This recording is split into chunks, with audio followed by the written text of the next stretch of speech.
Assalamualaikum warahmatullahi wabarakatuh. Sahabat sehat, selamat bertemu lagi dengan Rumah Akreditasi. Rumah Akreditasi adalah rumah tempat kita belajar, bertanya, dan berdiskusi masalah akreditasi. Kali ini kita akan memberikan tutorial tentang kemudahan akses bagi pengguna layanan ya.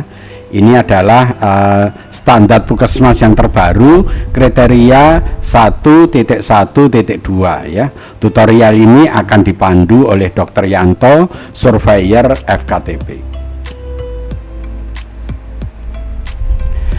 Baik, mari kita pahami tentang standar 1.1 tentang perencanaan dan kemudahan akses pengguna layanan. Perencanaan pusat kesehatan masyarakat ya di Puskesmas dilakukan secara terpadu. Ya, secara terpadu itu berarti dilakukan secara bersama-sama ya. Yang berbasis wilayah kerja Puskesmas bersama lintas program dan lintas sektor. Berarti untuk membuat suatu perencanaan di Puskesmas harus dikerjakan terpadu bersama-sama, yaitu antara lintas program dan lintas sektor ya, sesuai dengan ketentuan perundang-undangan, serta dalam pelaksanaan kegiatan harus memperhatikan kemudahan akses pengguna layanan.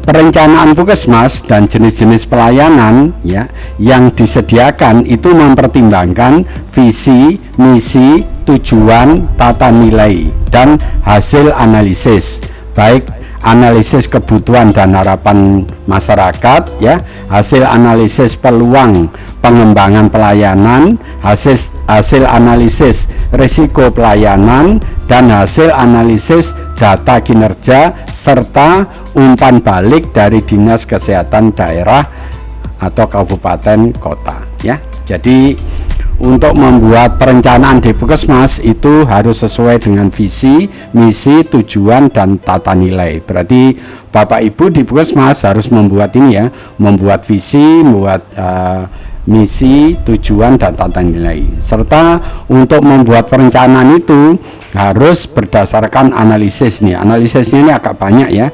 Analisis kebutuhan dan harapan masyarakat, analisis peluang pengembangan pelayanan, analisis risiko pelayanan, analisis data kinerja, serta umpan balik dari Dinas Kesehatan.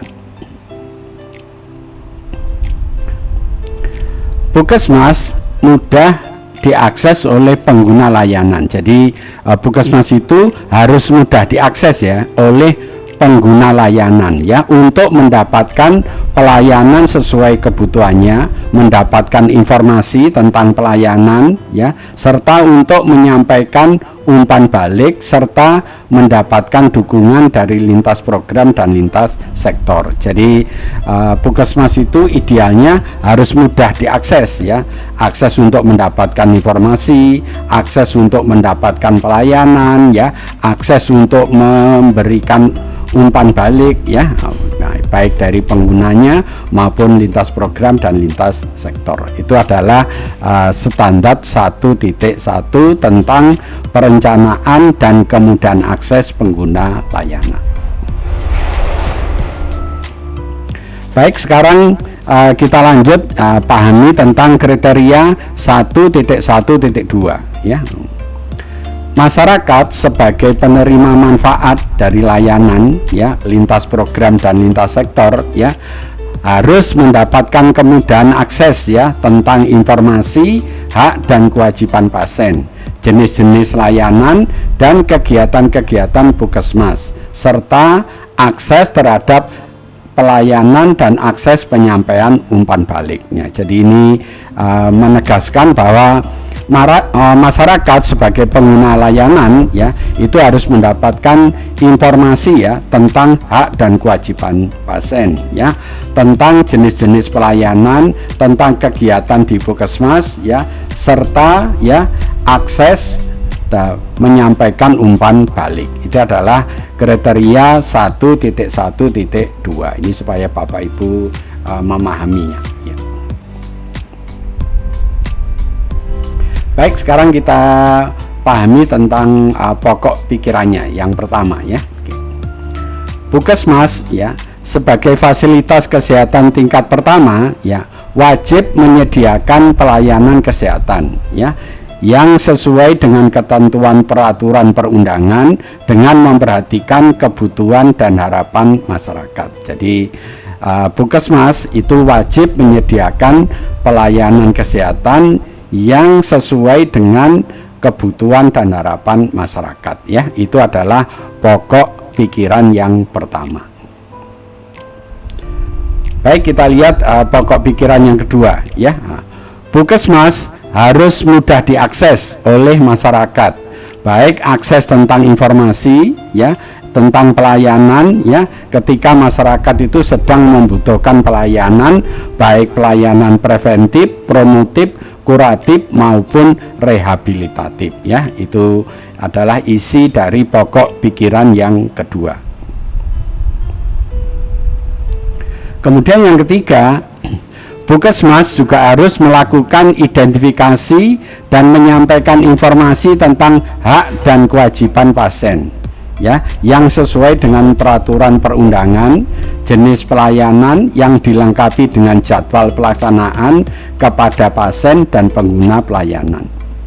Pasien juga diberi informasi tentang kewajiban mereka ya untuk memberikan informasi yang akurat kepada petugas serta menghormati hak-haknya petugas. Jadi ini timbal balik ya. Jadi yang mempunyai hak dan kewajiban ini petugas dan pasien ya. Yang dimaksud dengan pasien adalah setiap orang yang melakukan konsultasi masalah kesehatan untuk memperoleh pelayanan kesehatan yang diperlukan baik secara langsung maupun tidak langsung. Jadi yang dimaksud pasien ini adalah tidak harus orang sakit, tetapi semua orang yang datang ke Puskesmas untuk baik berobat atau melakukan konsultasi tentang kesehatan. Baik, kita pahami pokok pikiran yang keempat ya. Dalam memberikan asuhan ya, petugas harus menghormati hak-hak pasien yang telah ditetapkan. Jadi pasien itu mempunyai hak ya, jadi itu harus dihormati ya. Oleh karena itu seluruh petugas harus diberi sosialisasi ya tentang hak dan kewajiban pasien itu. Makanya setiap yang pasien yang datang itu harus dipahamkan, harus diinformasikan tentang hak dan kewajibannya. Dan ini merupakan tugas dari petugas kesehatan yang ada di Puskesmas. Oleh karena itu, petugas sebelumnya harus diberi sosialisasi tentang hak dan kewajiban pasien.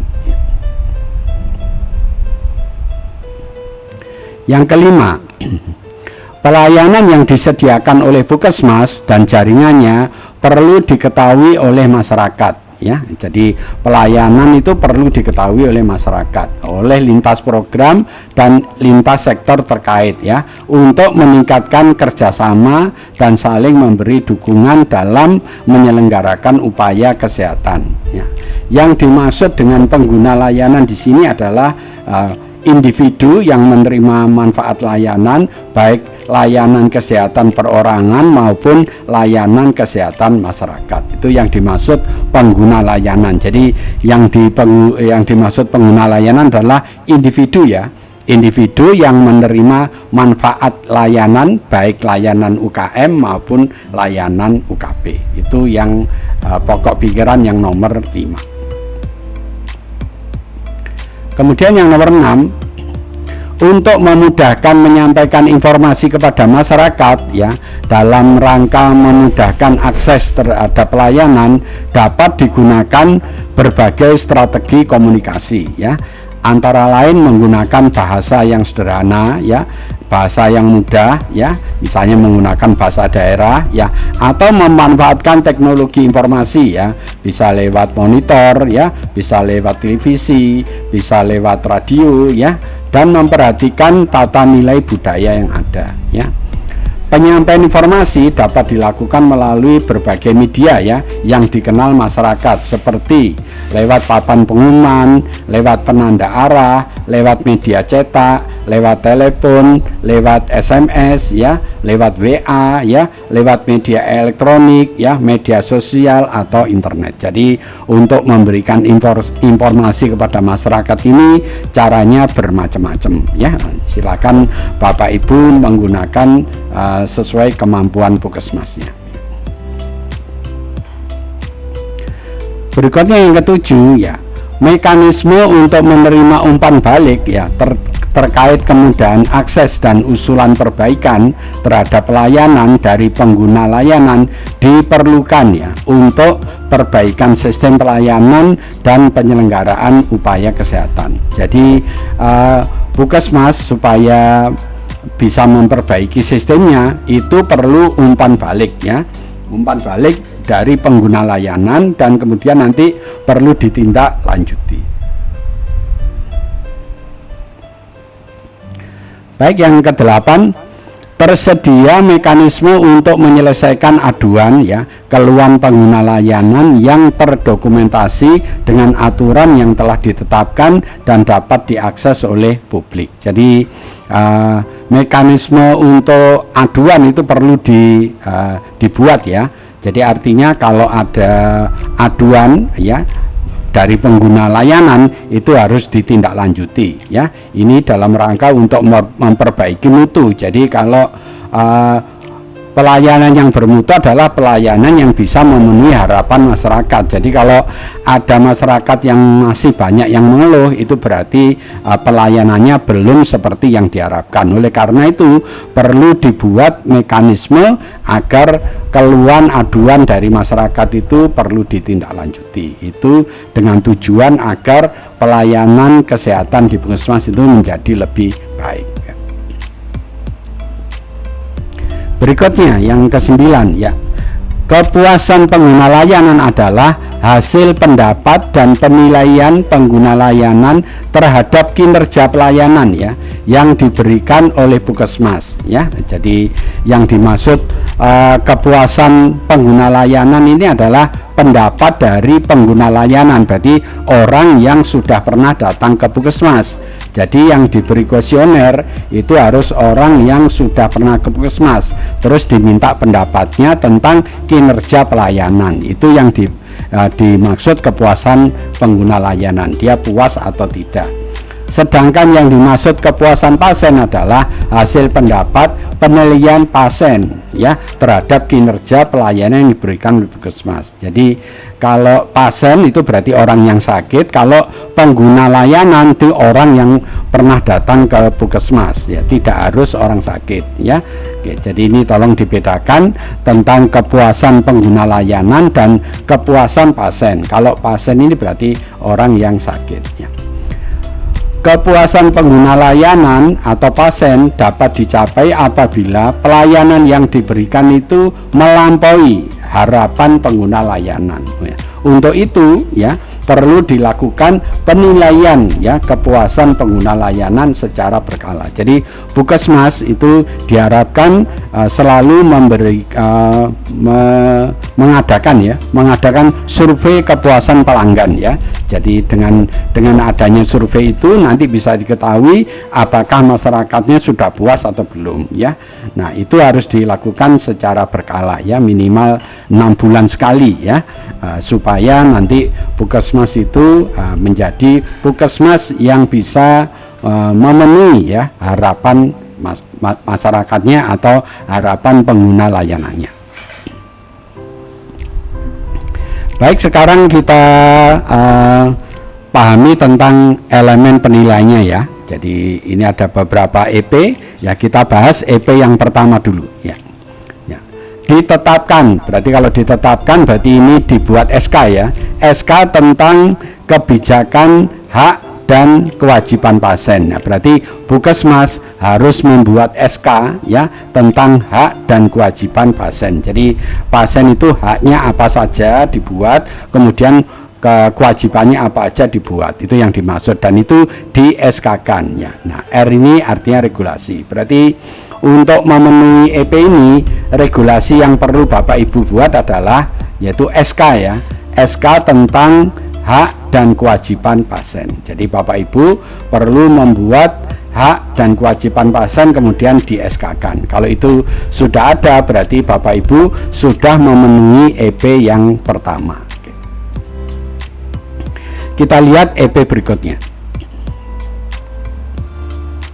Nah, berikutnya EP yang kedua ya, dilakukan sosialisasi terhadap hak dan kewajiban pasien serta jenis-jenis pelayanan yang disediakan oleh Puskesmas ya kepada pengguna layanan dan kepada petugas dengan strategi ya komunikasi yang ditetapkan. Jadi tadi kan sudah ditetapkan hak dan kewajiban pasien. Nah, hak dan kewajiban pasien serta jenis pelayanan ini harus disosialisasikan. Nah, sosialisasi ini ada dua. Sosialisasi terhadap pengguna layanan, berarti masyarakat yang pernah datang ke Puskesmas, dan kepada petugas. Jadi ini nanti bukti sosialisasinya ini harus dibuktikan. Nah, ini ada beberapa permintaan, ada RDOW, berarti ada regulasi, ada dokumen, ada observasi, dan ada wawancara. Ini adalah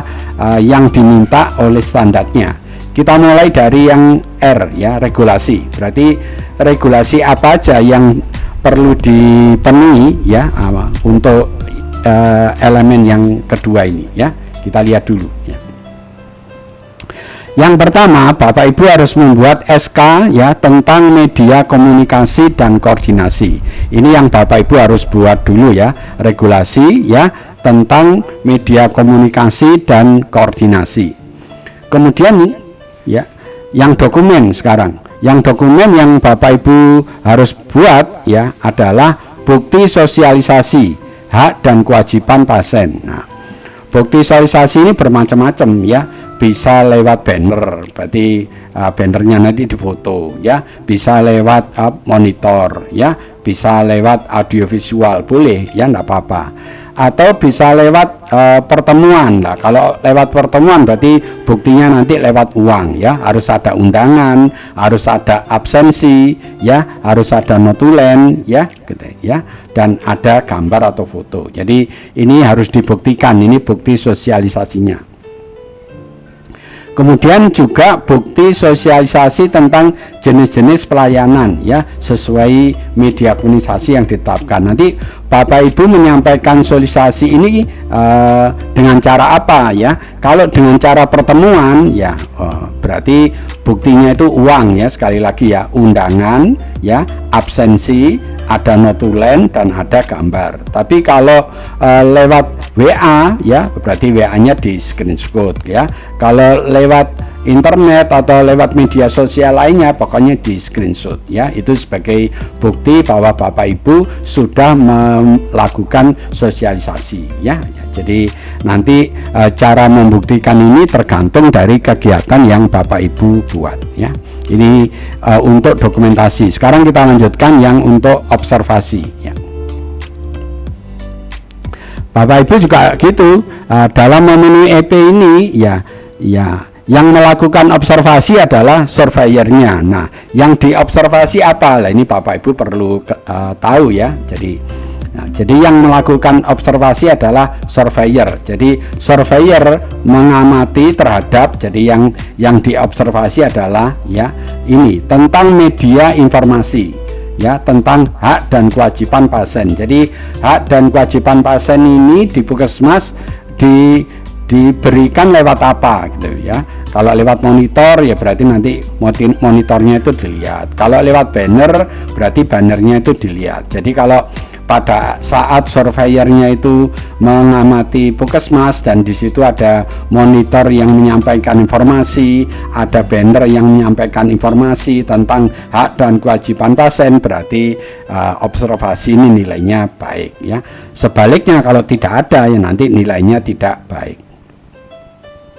Kemudian media informasi tentang jenis-jenis pelayanan ya, sama. Jadi ini yang perlu dibuat dua ya.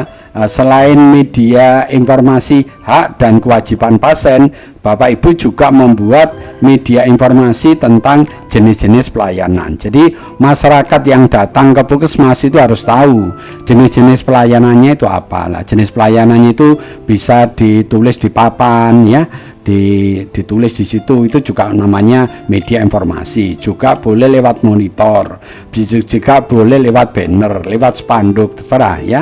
Kalau lewat media sosial ya nanti membuktikannya ini di screenshot ya. Ini tentang observasi. Baik, yang berikutnya ini ya, W berarti W itu wawancara. Nah, Bapak Ibu harus tahu siapa yang mau diwawancarai oleh surveyor. Nah, ini juga harus tahu. Nah, yang diwawancarai adalah PJUKP ya. Jadi nanti PJUKP ini akan diwawancarai, yaitu penggalian informasi terkait proses sosialisasi hak kewajiban pasien. Jadi nanti PJUKP ini akan ditanyai oleh surveyor ya, apakah hak dan kewajiban pasien itu sudah diberikan kepada pasien ya, apakah juga pernah disosialisasikan pada petugas ya, itu nanti dia ditanyai. Dan kalau semuanya bisa dijawab, artinya sudah dilakukan, berarti nanti wawancara ini nilainya bagus ya. Kemudian yang diwawancarai juga KTU ya, PJUKM juga PJUKP tentang ya penggalian informasi terkait proses sosialisasi jenis-jenis pelayanan. Jadi yang diwawancara ini tentang dua hal ya, satu tentang hak dan kewajiban pasien, yang kedua tentang jenis-jenis pelayanan. Nah, ini disosialisasikan dengan cara apa? Makanya nanti baik KTU, PJUKM maupun PJUKP itu harus pintar menjelaskan bahwa asosiasi itu telah dilakukan. Kalau itu nanti bisa diberikan, dijelaskan dengan baik, maka wawancara ini akan mendapatkan nilai bagus.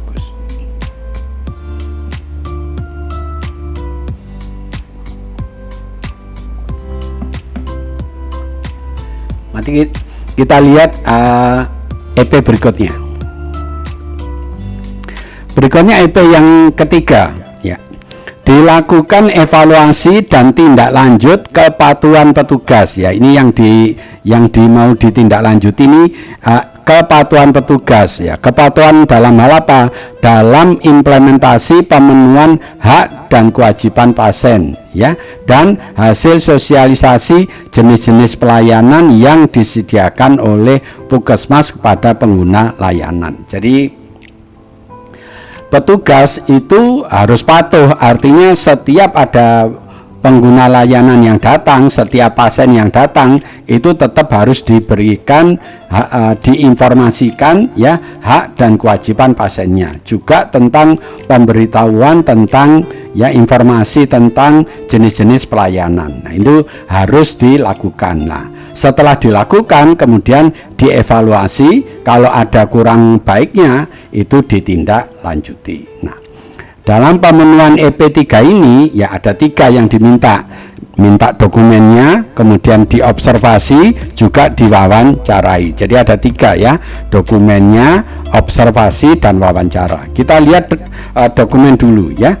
Dokumen apa yang harus Bapak Ibu siapkan untuk memenuhi EP yang ketiga ini ya. Yang pertama adalah bukti evaluasi kepatuhan petugas ya dalam implementasi hak dan kewajiban pasien serta rencana tindak lanjut ya. Mengenai bagaimana caranya mengevaluasi ya, kami sudah membuat video tentang ya perbedaan monitoring dan evaluasi ya.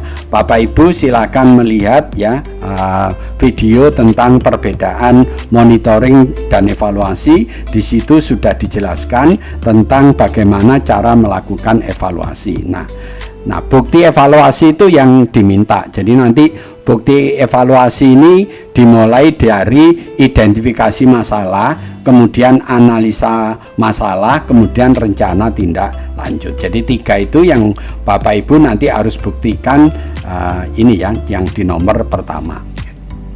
Kemudian yang kedua adalah bukti evaluasi hasil sosialisasi ya. ini yang mau kita evaluasi adalah hasil sosialisasi tentang jenis-jenis pelayanan ya. Sosialisasi dikatakan baik jika yang diberi sosialisasi itu ya, berarti masyarakatnya itu mengerti tentang jenis-jenis pelayanan. Berarti cara mengetahui apakah pengguna layanan itu sudah mengerti jenis-jenis pelayanan ya perlu dilakukan misalnya survei ya, survei dengan pertanyaan yang sederhana ya, diberi kuesioner ya tentang apakah Bapak Ibu mengerti tentang jenis-jenis pelayanan, disuruh nyebutkan ya. Kalau pasiennya mengerti ya berarti itu bisa dikatakan bahwa hasilnya baik. Tetapi kalau pasiennya tidak mengerti berarti sosialisasi ini tidak berjalan dengan baik. Nah, kalau sosialisasi tidak berjalan dengan baik harus bagaimana? Harus ditindaklanjuti. Nah, jadi makanya Bapak Ibu sekali lagi harus memahami tentang yang dinamakan evaluasi ini. Jadi evaluasi ini adalah membandingkan antara kenyataan dan harapan ya. Nah, kemudian ditemukan kesenjangan. Kalau ada kesenjangan kemudian dicari penyebabnya, kemudian dibuat rencana tindak lanjut ya. Untuk jelasnya Bapak Ibu silakan menonton video ya tentang judulnya ya, perbedaan monitoring dan evaluasi ya. Di situ sudah banyak dijelaskan, Bapak Ibu silakan untuk menonton. Oke. Kemudian yang berikutnya adalah bukti hasil tindak lanjut. Jadi hasil evaluasi yang pertama dan hasil evaluasi yang kedua itu kalau ada masalah itu perlu ditindaklanjuti. Nah, kemudian tindak lanjutnya itu dibuktikan. Nah ya, jadi bukti tindak lanjutnya. Jadi dari evaluasi pertama dan kedua itu hasilnya adalah rencana tindak lanjut. Ini ada RTL, ini ada RTL. Nah, mengerjakan RTL pertama dan RTL kedua itu yang disebut melaksanakan tindak lanjut. Nah, melaksanakan tindak lanjut nanti minta buktinya. Nah, buktinya apa? Tergantung kegiatan. Kalau kegiatannya berupa pertemuan berarti nanti buktinya ini undangan ya, kemudian absensi, kemudian notulen dan gambar. Tetapi kalau tindak lanjutnya merupakan kunjungan keluar, kunjungan luar gedung atau kunjungan ke rumah, berarti buktinya nanti menggunakan buku kegiatan atau buku harian ya. Gitu ya Bapak Ibu untuk melengkapi dokumen yang diminta untuk EP yang ketiga ini. Sekarang kita lanjutkan tentang observasi. Nah, Bapak Ibu harus mengerti ya, observasi ini dilakukan oleh surveyor ya. Apa yang perlu diobservasi oleh surveyor? Bapak Ibu perlu menyiapkan. Mari kita lihat ya. Jadi surveyor mengamati terhadap kepatuhan petugas. Jadi yang diamati adalah kepatuhan petugas dalam implementasi pemenuhan hak dan kewajiban pasien. Jadi tadi sudah saya sebutkan, kalau ada pasien datang ya, pasien terutamanya pasien itu terutama pasien baru ya, itu setiap ada pasien datang selalu harus diberi informasi tentang hak dan kewajiban pasien ya. Nah, itu apakah selalu dilakukan oleh petugas atau enggak? Nah, itu yang dimaksud kepatuhan ya.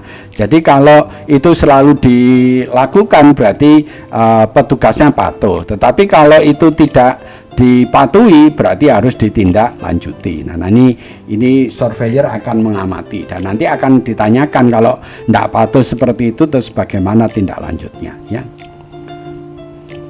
Berikutnya tentang wawancara. Nah, wawancara ini Bapak Ibu juga gitu harus tahu ya, ini kan wawancara. Siapa yang diwawancarai dan ini diwawancara tentang apa? Bapak Ibu perlu mengetahui supaya Bapak Ibu bisa menyiapkan diri. Baik, yang diwawancari adalah PJUKP ya. Jadi PJUKP ini akan diwawancarai dalam rangka memenuhi EP yang ketiga.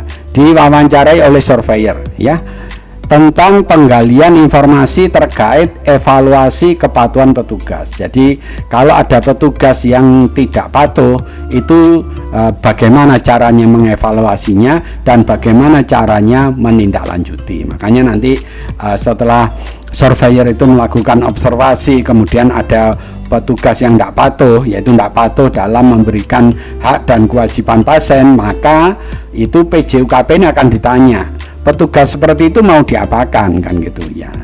Jawabannya ya harus ditindaklanjuti. Nah, menindaklanjutinya gimana ya? Dicari masalahnya ya. Jadi masalahnya kenapa petugas itu tidak mau melaksanakan kewajibannya. Nah, ya setelah tahu masalahnya, dicari penyebabnya, setelah itu dibuat rencana tindak lanjut, kemudian ditindaklanjuti. Itu urutannya ya. Ya Bapak Ibu, silakan sekali lagi melihat proses ini di video tentang perbedaan monitoring dan evaluasi. Di situ dijelaskan secara panjang lebar. Kemudian yang diwawancarai adalah KTU ya, PJUKM dan PJUKP terkait proses evaluasi sosialisasi jenis-jenis pelayanan. Jadi jenis pelayanan itu perlu disosialisasi ya, baik kepada petugas ya, lintas program, lintas sektor maupun kepada pengguna layanan lah. Kalau kepada pengguna layanan ya, itu ditanya ini KTU, PJUKM dan PJUKP, proses evaluasinya bagaimana ya?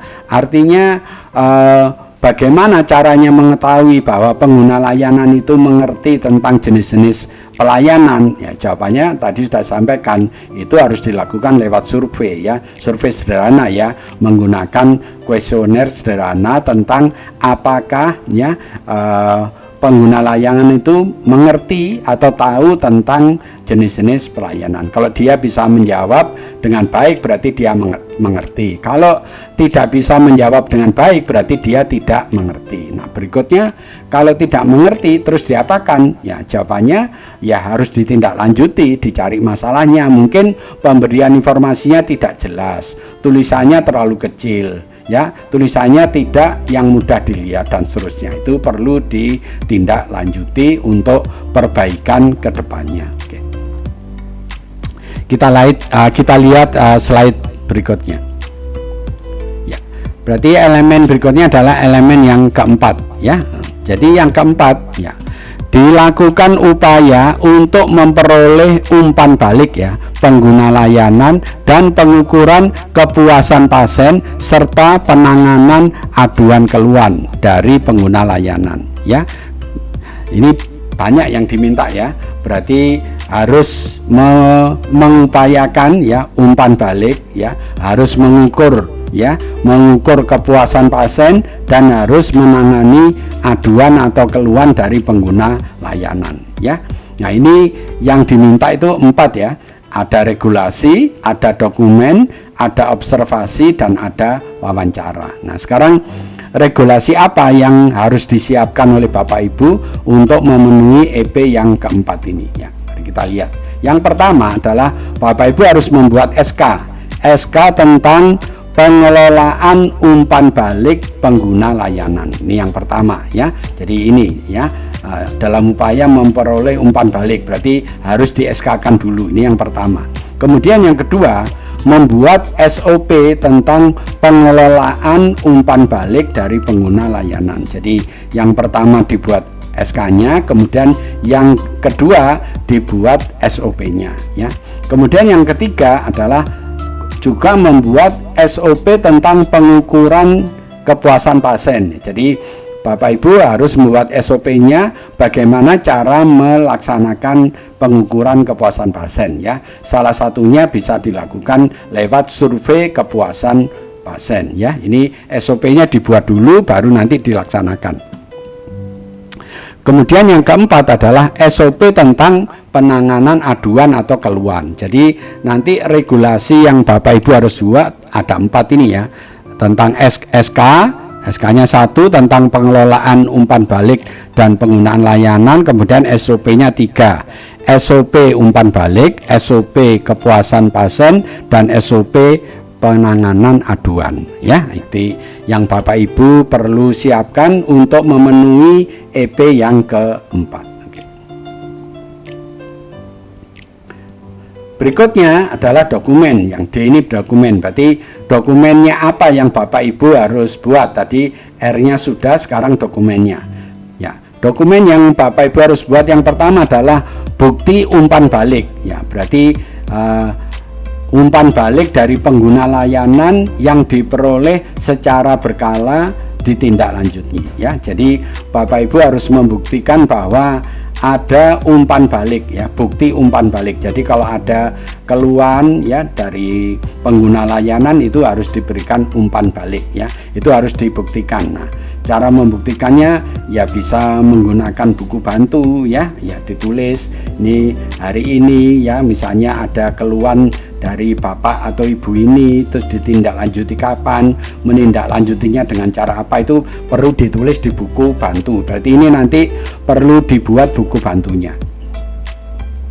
Kemudian yang kedua, bukti pengukuran kepuasan pasien. Nah, tadi saya sarankan lewat survei. Berarti kalau lewat survei berarti ada bukti kuesionernya, ada bukti kuesioner yang telah diisi, ada bukti tabulasi, ada bukti penghitungan indeks kepuasannya. Nah, ini yang Bapak Ibu harus buktikan, ditunjukkan pada surveyor. Kami telah membuat video khusus tentang survei kepuasan pasien. Silakan Bapak Ibu menonton bagaimana caranya membuat kuesioner, bagaimana caranya menghitung indeks kepuasannya. Di situ sudah kami jelaskan, ya, supaya Bapak Ibu tinggal menonton.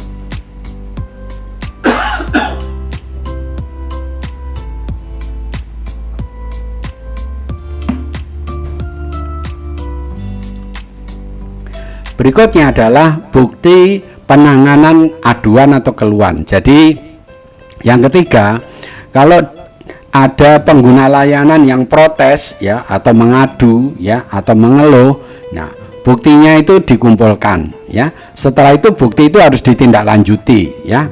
Jadi misalnya kalau dia mengeluh, ya, ada petugas misalnya yang tidak ramah, nah, itu harus ditindaklanjuti. Nah, nanti menindaklanjutnya bagaimana, apakah dengan diberi ya pemanggilan pada petugas itu, diberi pembinaan, ya. Nah, setelah itu dilakukan, itu harus diumpan balikan, ya. Jadi kepada yang memberikan keluhan itu diberitahukan bahwa berdasarkan laporan, ya, keluhan dari Bapak Ibu, ya, masalah ini sudah kita tindak lanjuti. Ya, itu yang Bapak Ibu harus buktikan. Nah, ini dokumen-dokumen ini harus 3 ini yang Bapak Ibu harus kumpulkan, ya. Jadi bukti tentang umpan balik, bukti tentang pengukuran kepuasan pasien, dan bukti tentang penanganan aduan atau keluhan. Kita lihat sekarang yang observasi. Observasi, yang melakukan observasi itu surveyor. Nah, apa yang perlu diobservasi? Nah, ini yang Bapak Ibu perlu siapkan, ya. Yang pertama adalah pengamatan surveyor terhadap bentuk dan proses upaya memperoleh umpan balik. Jadi di Puskesmas itu umpan baliknya itu lewat apa, ya? Kalau tadi ditanya lewat kotak saran lah, apakah kotak sarannya itu ada, ya?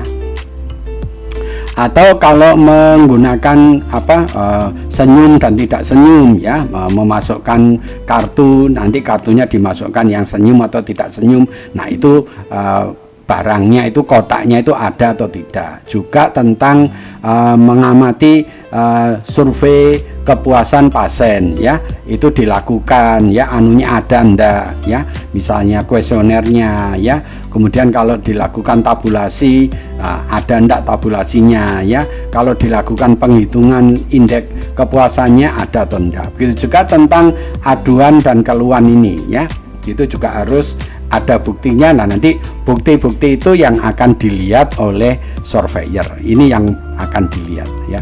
Kemudian yang kedua, surveyor akan mengamati apakah hasil pengelolaan dan tindak lanjut itu dapat diakses oleh publik. Jadi maksudnya ini, kalau Bapak Ibu melakukan umpan balik, melakukan pengukuran kepuasan, ya, melakukan penanganan aduan, proses ini harus juga bisa dilihat oleh publik. Jadi artinya Bapak Ibu di Puskesmas harus menginformasikan kepada masyarakat, bisa lewat WA, bisa lewat papan pengumuman ya, atau bisa lewat ya media-media sosial yang lain. Yang jelas masyarakat itu bisa dilihat, bisa melihat itu. Jadi kalau Bapak Ibu punya web di Puskesmas misalnya, nah bisa ditulis di webnya itu tentang penanganan ya, umpan balik dan tentang kepuasan pasiennya ya. Itu yang dimaksud untuk observasi yang kedua untuk memenuhi EP yang keempat. Oke, itu untuk observasi. Kemudian yang berikutnya wawancara. Baik, wawancara berarti Bapak Ibu harus tahu siapa yang diwawancarai dan diwawancarai tentang apa. Nah, itu yang Bapak Ibu perlu memperhatikan ya. Jadi yang pertama yang diwawancarai adalah PJ Mutu ya, dan petugas ya yang ditunjuk ya. Diwawancarai tentang apa? Ini adalah penggalian informasi terkait proses memperoleh umpan balik. Jadi Puskesmas memperoleh umpan balik itu lewat apa? Nanti ditanya ya. Nah, petugas harus menjelaskan, misalnya lewat kotak saran ya, atau lewat WA ya, atau lewat SMS, nomornya sekian-sekian. Nah, itu harus diberitahukan. Juga tentang bagaimana caranya melakukan survei kepuasan pelanggan gitu. Nanti ditanya, nah dasarnya pembuatan apa ya, dasarnya membuat kuesionernya bagaimana, cara melakukan tabulasi bagaimana, cara menghitung indeksnya gimana, itu Bapak Ibu akan diwawancarai. Juga tentang aduan dan keluhan dari pengguna layanan. Jadi Bapak Ibu akan diwawancarai ya, yang PJ Mutu ini. Nah, kalau ada keluhan dari pelanggan, bagaimana cara menanganinya? Lah, Bapak Ibu harus menjelaskan. Jadi kalau ada aduan, ya dimulai dari identifikasi masalahnya, kemudian dianalisis masalahnya, baru ditindak lanjuti.